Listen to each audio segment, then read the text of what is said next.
Okay, Sue, so we've been talking about what steps therapists can take to be neuroaffirming with their clients. And one of the topics that we'll talk about today is choices and decision making, which I'm definitely calling the kettle black. I am a horrible decision maker. I will let anyone else make that decision for me.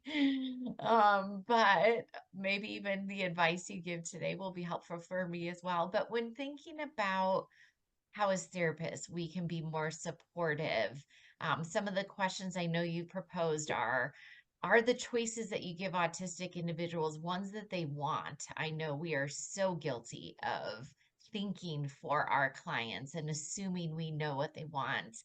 And then also, do we let them fail so they can make different choices? So tell us more about how, as therapists, we can be more affirming with choice making and decision making and support our clients.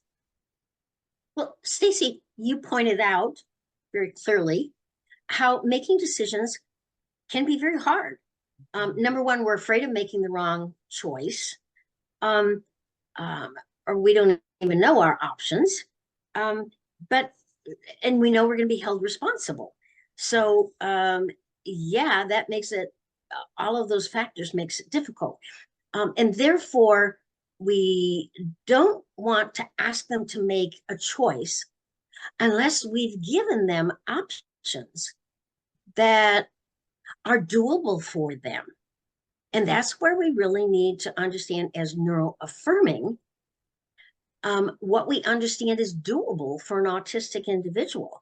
Don't offer them choices that are not within their ability, but also don't offer them choices that you're not willing to accept Yeah. as a choice. And so, yeah, this is where the idea of shared control comes in. You need to be able to share control. You, as a professional, cannot be making all those decisions about what choices to give them, um, uh, and making the decision what they're capable of doing and what they're not capable of doing. That's unreasonable to ask of yourself. Mm-hmm. So shared control simply means you have to give them the control to, well, what do you think would be a good choice? And you're going to get some very creative answers from an autistic that are, you think, are pretty off the wall. But you know what? It's okay, because it's amazing when an autistic gets in their mind what they think they can do. It's amazing what they will figure out how to do it. And it's like, huh? How did you come up with that?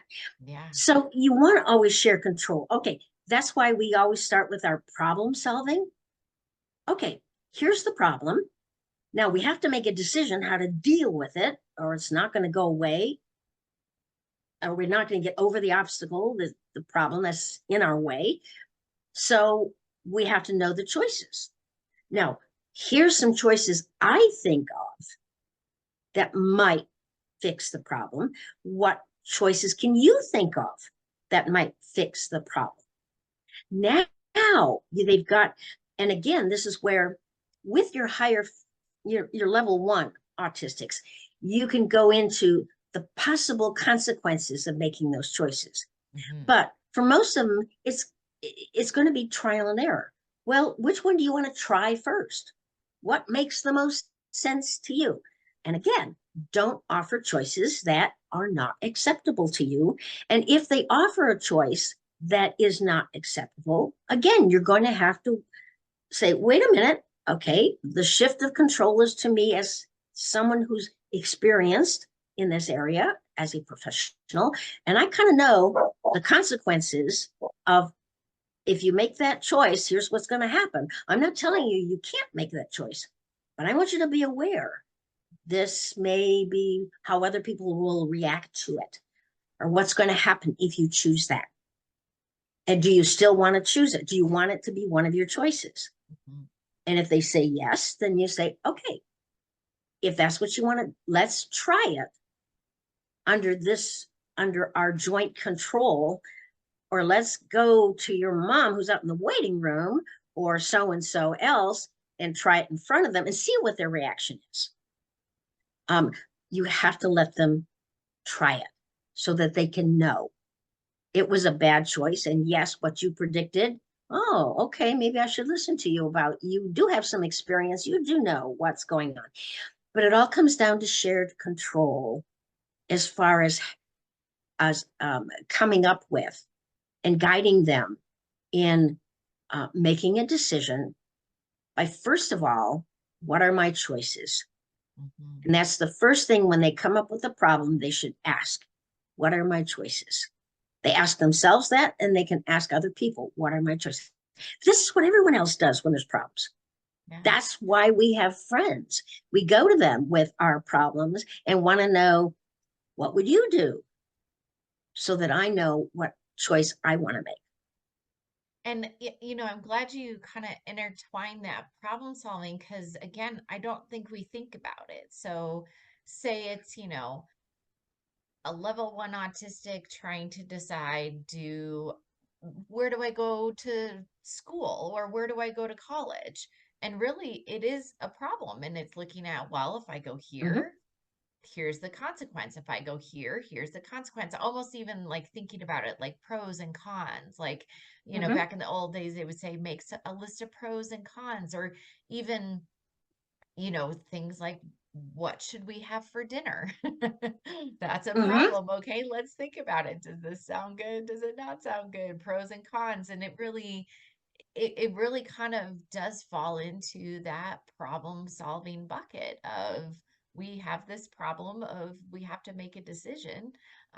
Well, What do we decide? even some basic that you start with your level three. Um, um, what what do you want to drink?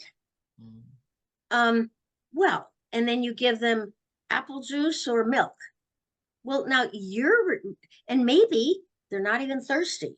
mhm. Um, you're not giving them all of the possible choices that they have.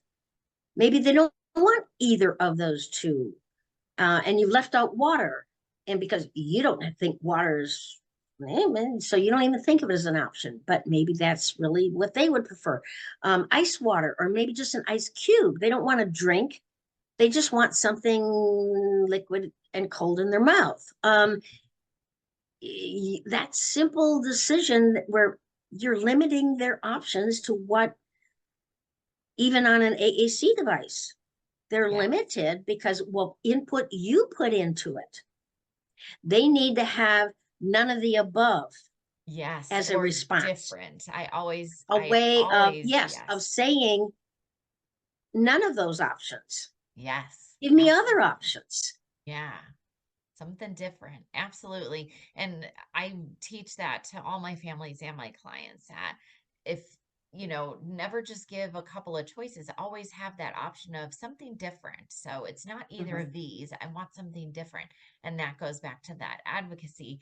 And then really you're even looping into our topic last week of self-awareness, that awareness of what we want. And these are all so intertwined.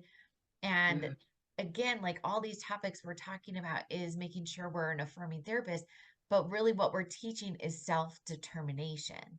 If mhm, mhm, you are able to self advocate, if you have that self awareness, if you can make decisions, you're mhm. creating the independence, you're creating that self determination. So, all important life skills for sure.